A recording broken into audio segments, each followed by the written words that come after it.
All right, what is up, my brothers? In this video, we're going to be talking about elite level men. We're talking champions like the Tyson Furies of the world and other elite level type of fighters. Before we do, I know some of you will recognize that I'm in a new car right now.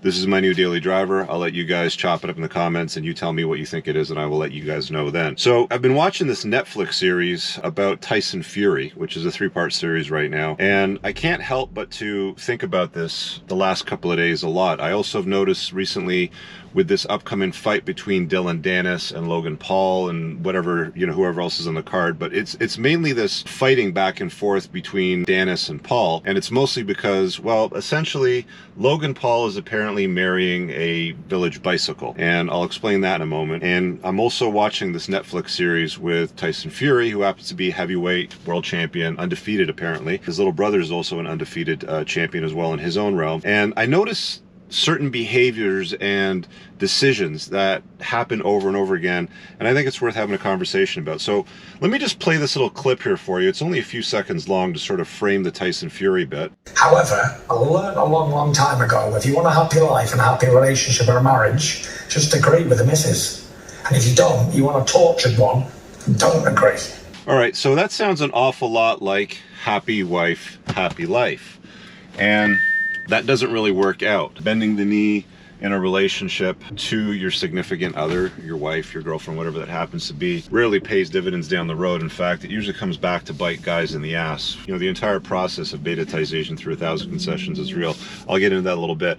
But the thing that really concerned me is I thought I was going to be watching a little bit of a docu-series into Tyson Fury's life, maybe him training for his upcoming fight. I can't remember the fighter's name, but he's like an MMA champion, and it's a boxing match, and he's a huge dude. And I thought it was going to be sort of around his training and his life in that sense, but it's about his family. It's kind of like, I guess, Keeping Up with the Kardashians, but for boxing, and a big 6'8" dude who's a gypsy, sort of rich English guy. And it goes into his family dynamic and his wife and his kids, and I thought, all right, so let's watch this and see where it goes. And typically it goes where you'd expect something like that to go when a guy doesn't have frame, which is interesting because this guy is dominant. He is world class in his realm of fighting. He has dominated, never lost a match, world champion, retired as a world champion, never losing anything. But it's fascinating that guys can be phenomenal in certain areas of life, and in other areas of life they just completely let themselves down. This guy, Tyson Fury, is worth $62 million. I want to talk about Logan Paul too, by the way. He's worth $62 million. Won every single fight, made a vast fortune, has a beautiful house, drives nice cars, has several cars in fact, pays for great family events and all kinds of stuff. I mean, like in the first episode that I watched, he's putting together this great party for his kid's christening. So obviously he's set for life. I mean, she married a guy that is absolutely set for life. Her job, basically had all the children for him, essentially, which in its own right is very difficult, but we're focusing on Fury here. It's just so amazing to me that I hear this clip where he's basically saying happy wife, happy life, but the entire series, his wife, wait for it, she basically spends the entire video series complaining about what a burden he is in her life because he has mental issues. I think she calls him bipolar, OCD, ADD. Basically, it's the bipolar that seemed to stand out the most. And he's such a massive burden. And the example that the final edit used was essentially during his child's christening, he basically got fed up, towards the end of the day and just said, I'm going to head home, and just sort of left and, let them sort of wrap it up, the family members, the wife and the other, I guess, aunts and uncles and stuff like that. And, she made a big deal about that. And he's just like, look, I just needed to get out of there. And I really don't see a huge issue with that. I don't see a massive issue with a guy setting boundaries and saying, you know what, I'm kind of over it. The screaming, the yelling, whatever. Maybe I'm training for something next week or something, or I've got something going on, and just sort of removing himself from that environment. I really don't see the problem. But society today makes that a big deal. Women today who are very well taken care of with a guy that's worth $62 million. She's entitled to basically half of that. I wouldn't be surprised if not more, depending on how British law works. Making a big deal about what a burden he is, and he's sitting there going, well, happy wife, happy life, basically.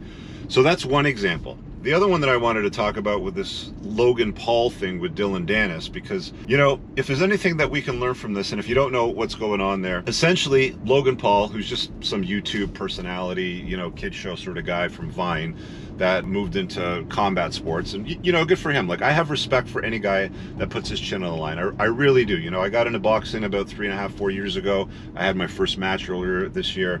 I really have a lot of respect for men that get into combat sports, and I talk about it in my book as well. So props to Logan Paul and Jake Paul for, you know, putting their chins on the line and actually fighting with people when they have beefs.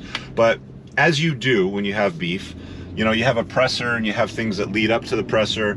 You kind of have to create a little bit of chaos and media attention around it to sell tickets, which is really what, you know, the whole thing was. Logan Paul says something, you know, he said something mean about Dillon Danis or his girlfriend or something like that. And Dillon comes back with, well, you just got engaged to this gal, Nina. And Nina happens to be a supermodel that happens to have dated a lot of guys in her past, one of them being Leonardo DiCaprio. That's when it was brought to my attention. Somebody sent me that information, and my editor right now will start flashing up on the screen several pictures that Dillon Danis has been posting to his Twitter timeline, which are essentially showcasing Nina's promiscuous past. Now, he didn't say that she slept with all of them, but if we're being honest, you can tell by some of the photographs now that there was some intimacy involved with her and some of these guys, and there were quite a few. I don't know what the total count was, but it's not dozens, it's not several dozens, it's beyond that. And, you know, it's just shockingly surprising to me that in this day and age, with the amount of information that travels around so freely between people and amongst friends, whether it's forwarded in a message system, a DM, or some sort of social media post, that it's over a guy's head like Logan Paul, who happens to be doing very well in life. I mean, he's loaded, obviously, with everything he's done. Doesn't make the best decisions. Not a guy that I would basically want to sit at a table with and be friends with. He's not part of my tribe, but I have to respect a man that's done work in life and gets into this stuff. But he's inviting this village bicycle in his life to be his wife. And we know, as a statement of fact, and it's common knowledge now amongst most men, I'm not going to say actually most men, because that's probably being too generous and giving men a little too much credit in some cases, but it's known by a lot of men at this point that one of the number one things that you can do to ruin your life is invite a village bicycle in it, or to marry it, because they just don't make great wives. If they've been with 50 or 60 or 75 guys and things aren't going their way or it's not working out, it's very easy for them to say, oh, you know what, I think I'm done here. And, you know, you become number 51 or 61 or 71 or whatever it happens to be. So now we've got a world-class heavyweight fighter who's in the happy wife, happy life phase of his marriage. We've got another guy who's going to invite a 3 or 4 into his life, which probably won't work out. I'm going to call it right now in this video. That relationship, if it ends up in a marriage and they do, you know, tie the knot, I think that knot will be untied, I'm going to say within 4 to 5 years max.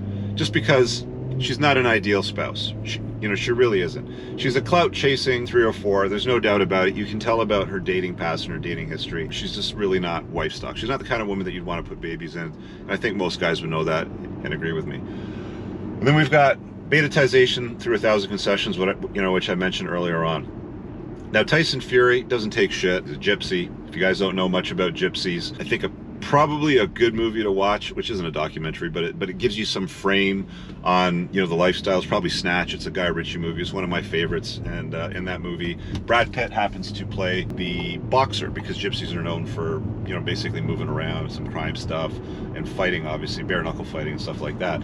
But that's who Tyson Fury is. He is basically a brawler. World-class brawler, heavyweight, 6'8", not in the best shape as a man, but destroys his opponents whenever he gets into a boxing bout. So I find it interesting that we live in this world today with this free information that can travel. I mean, somebody has to know Tyson Fury that has seen something I've talked about. Somebody has to know Logan Paul that has seen something that we've talked about in the past when it comes to making mate choices and inviting the right woman into your life and not bringing the wrong women in, you know, women that are promiscuous or have been with a lot of men in their past because they don't make good wife stock. Again, you know, you marry a virgin, 70% chance you're going to be together after about 8 to 10 years. You don't, and the data starts going downhill very quickly after something like 3 mates. It's like 35%. It's just bad planning.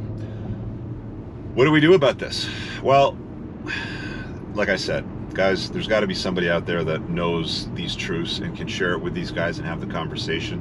And I think, you know, in the past, I've marinated on it. I've said, don't try to red pill somebody that's not willing, you know, to like hear it, but at least let them hear it. At least sit them down, at least have them, you know, have the conversation. And it's just so fascinating to me.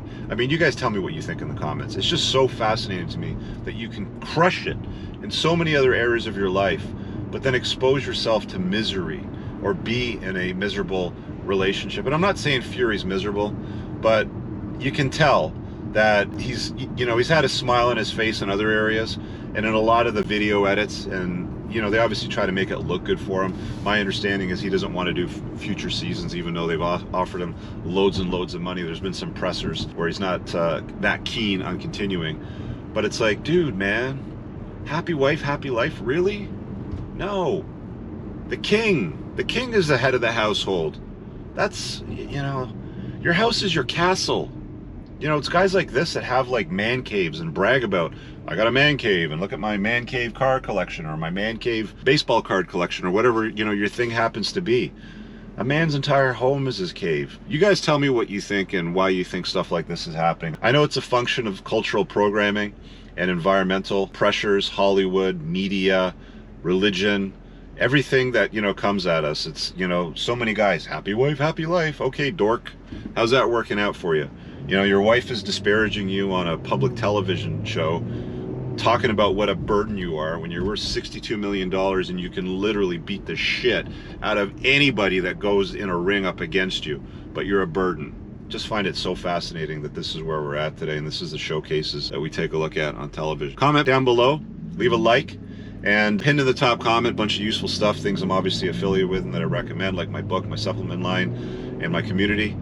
See you guys later. Peace out. I don't ever slow up, no I don't take shit. I got no love for the fakeness. If you wanna play tough and wanna hate this, I'll always show up.